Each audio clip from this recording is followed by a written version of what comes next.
तो जिगर मेरे, मैंने आपको क्या बोला? मैंने आपको बोला कि दोनों बॉडीज में कोताह ग्रेविटेशनल फोर्स, दो बॉडीज में ग्रेविटेशनल फोर्स कितना है?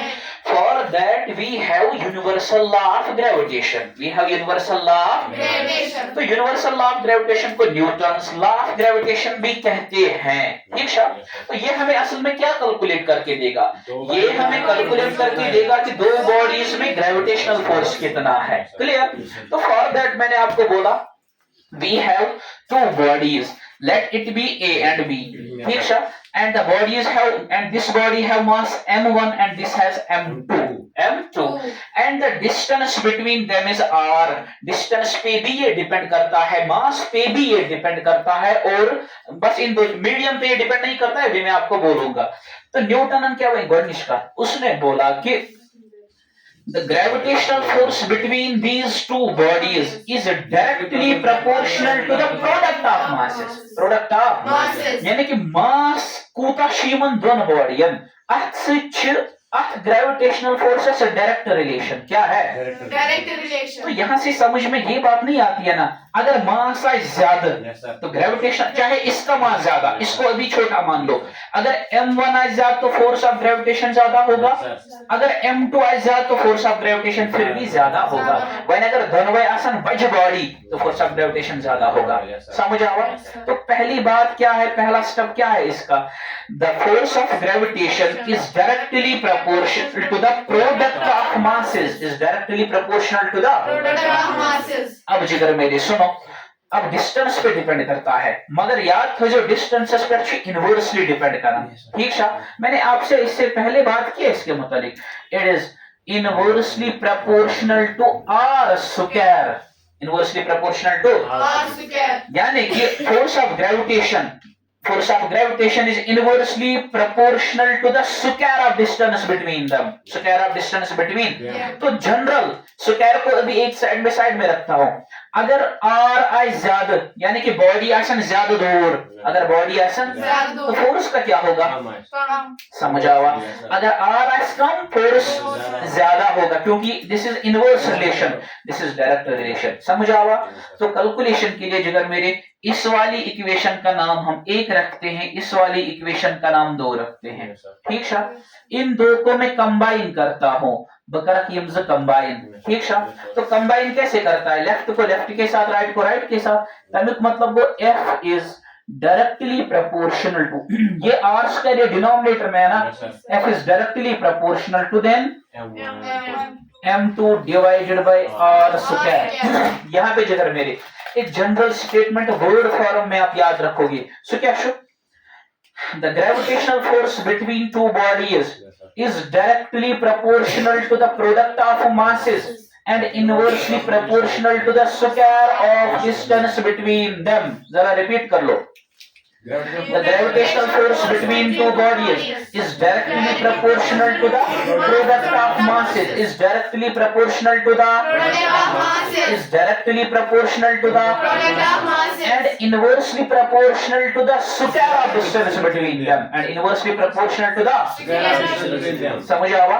तो इससे पहले मैंने आपको बोला है कि जब भी हमें जिगर मेरे ये प्रोपोर्शनलिटी साइन आती है तो हमें इसको रिमूव करना पड़ता है। यहाँ पे इसको रिमूव किया गया है एक कांस्टेंट से, तो f था 1/t। अब मैं इस प्रोपोर्शनलिटी साइन को रिमूव करूंगा तो बतराव के फिलहाल इज इक्वल टू, ठीक है? जिगर मेरे इस प्रोपोर्शनलिटी साइन को रिमूव करने के लिए we have capital G, we have capital G, मैं बोशा का करमच हाँ की है कैपिटल G, बाकी एज इट इज रहेगा m1 m2 divided by r square, m1 m2 by r square, m1 m2 by r square। तो जिगर मेरे ये जो g मैंने यहाँ पे एक्स्ट्रा लिया, एडिशनल लिया, ये कांस्टेंट, ये क्या है? ये g एक कांस्टेंट है, इसको क्या कहते हैं? G कांस्टेंट, CONSTANT, कांस्टेंट क्या नाम मैंने बोला है? ग्रेविटेशनल कांस्टेंट ग्रेविटेशनल क्या चीज बना ग्रेविटेशनल। अच्छा, अब ये इक्वेशन ऐसे याद होनी चाहिए जैसे अपना नाम होता है, F is equals to G m1 m2 by r square. अगर d क्या है ना तो ds खोज जो कभी कभार यहाँ पे डिस्टेंस कोई d लेता है तो d स्क्वायर बनेगा, ठीक है। F is equals to G m1 m2 by r square। F is equals to G m1 m2 by r square। तो G क्या है, एक कांस्टेंट है, इसको क्या कहते हैं ग्रेविटेशनल कांस्टेंट। ग्रेविटेशनल G के मुतालिक एक दो बातें और याद रख लो जिधर मेरे, यूज G क्या है, इसको देखा गया बहुत से एक्सपेरिमेंट करने के बाद इसको देखा गया कि युसी जी आसन अमिक वैल्यू आसन medium independent INDEPENDENT। What does it mean medium independent? Medium independent मतलब को मीडियम पर डिपेंड करा, यानी कि मीडियम कुछ भी हो ये चेंज नहीं हो जाएगा, ये चेंज नहीं हो जाएगा। मिसाल के तौर पर अगर ज बॉडी वैक्यूमस मज तो मीडियम अलग है, अगर ज बॉडी एयरस मज मीडियम अलग है, अगर ज बॉडी वाटरस मज मीडियम अलग है। जी का वैल्यू तीनों मीडियम में सेम, तीनों मीडियम में सेम होगा, क्लियर। मीडियम इंडिपेंडेंट मीन्स अच्छा मीडियम से का फर्क पेवा कच कत गए।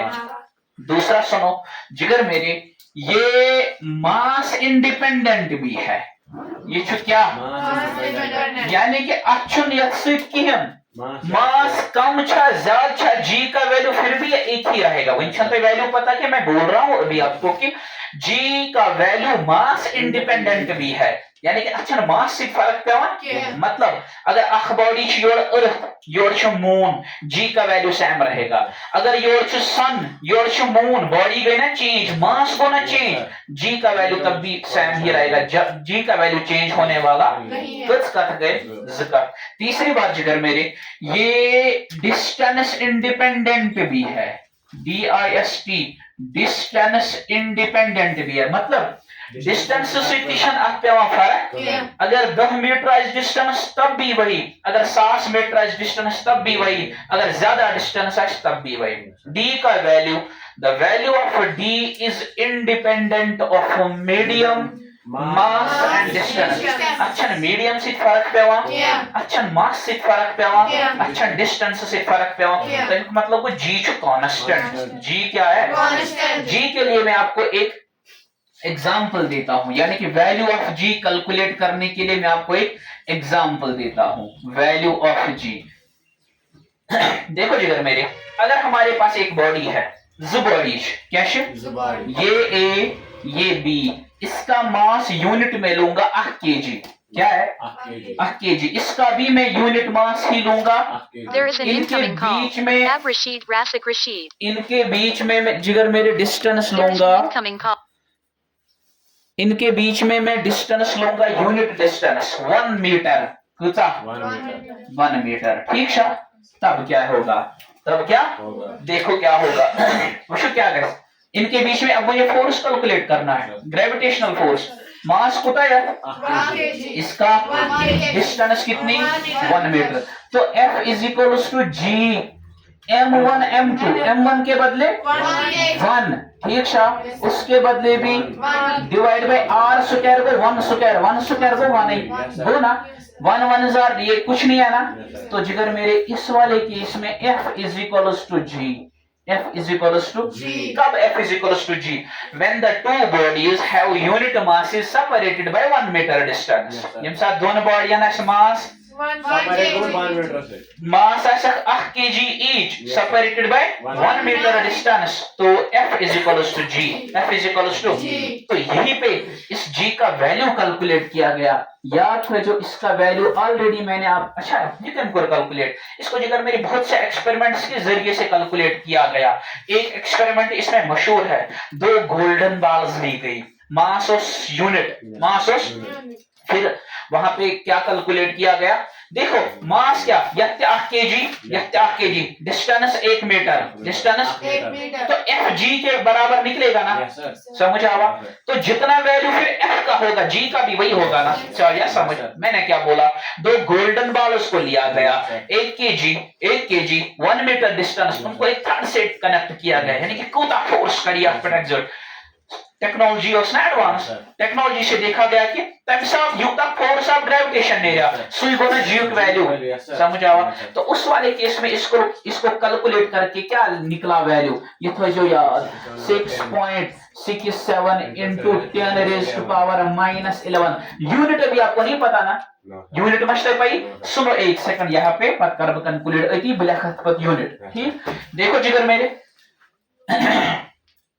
एफ हमें जी का यूनिट निकालना है ठीक है। तो हमारे पास फार्मूला जनरल है F is equals to G m1 m2 by r square ठीक है। मैं r को उधर ले जाऊंगा ये क्या बन एफ आर स्क्वायर हो जाएगा ना एफ आर स्क्वायर। तो या फिर क्या हो जी m1 m2 को यहाँ पे मिला हुआ है कि केस में ये m1 m2 डिवाइड हो जाएगा तो यहाँ पे क्या बचेगा क्लियर वेरी गुड। अब f का यूनिट क्या है न्यूटन r क्या वो डिस्टेंस तो कहना मीटर स्क्वायर मास क्या केजी इंटू केजी स्क्वायर यही जी का वैल्यू होता है या Newton metre square per KG square को हम ऐसे भी लिखते हैं या कुछ साथ वो तो लेकिन newton metre square KG square को ऐसे भी लिखते हैं ये इस जी का यूनिट होता है। जी का यूनिट क्या है Newton metre square per KG square. तो यहाँ पे मैं वही लिखूंगा Newton metre square per KG square किसका वैल्यू होता है ये कभी भी चेंज होने वाला नहीं है। मास को value of g is same कम होगा ज्यादा होगा value of g is same. Medium को साइज जो भी होगा value of g same distance कितनी भी होगी वैल्यू ऑफ जी आप हमेशा क्या लोगे 6.67 into 10 raised to power -11 6.67 into 10 raised to power मतलब बोझने शाबाश 6. Newton metre square per KG square newton metre square समझ आवा। ये लॉ हमें अब देखो अब हमारे पास लॉ अल्टीमेटली ये बना F is equals to G m1 m2 by r square। तो दोनों बॉडियन में पुता ग्रेविटेशनल फोर्स उसके लिए हमें यही चाहिए जी का वैल्यू हमेशा यही रहेगा क्लियर। वन ऐसा ज बॉडी मिसाल के तौर पर तो ऐसे अर्थ और मून है क्या है उनके बीच में आप उनके बीच में ग्रेविटेशनल फोर्स देखो कितना है ठीक है। तो बेसिक न्यूमेरिकल मजा मास ऑफ अर्थ अगर मैं दिख पगह सारे आसन याद मास ऑफ मून तो उनके बीच में डिस्टेंस कितनी है ये भी तलब मैं वही अर्थ एंड मून के बीच में डिस्टेंस कितनी है मैंने 8th में बोला है 3,44,400 किलोमीटर 3.84 3,44,400 किलोमीटर। इन वैल्यूज को याद करना है अगर न 9th में तकरीबन और मगर बज कत याद यह अर्थस तो मूनस दरमियान ये याद होना चाहिए क्लियर शा। तो मास दिया होगा डिस्टेंस दी होगी तो you can easily calculate F का बराबर आसान जी m1 m2 by r square ji m1 m2 by r square ji m1 m2 by G का value already we have 6.67 into 10 raised to power -11 newton metre square per KG square. तो फिर मास भी दिया होगा distance भी दी होगी you can easily calculate समझ आवा। कॉपी कर दो।